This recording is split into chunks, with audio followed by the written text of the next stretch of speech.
noon hindi namin nakikilala ang DTI, sa DSWD at saka po sa DA.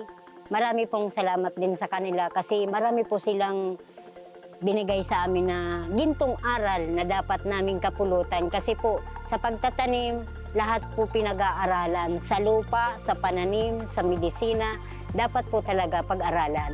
Kumbaga, yun na po yun ang pinakatamang proseso para po sa ikaunlad ng tao.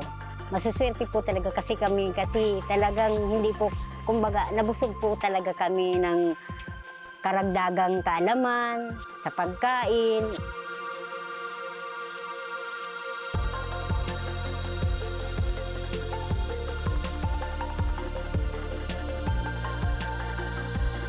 Ngayon po, hindi na kami bumibili ng mga gulayin kasi andito na po talaga sa amin. Tapos yung mga kalapit bahay po namin, nabibigyan po namin. Nasisharean sila ng may tanim kami ganito. Ang sabi nila, bibili daw.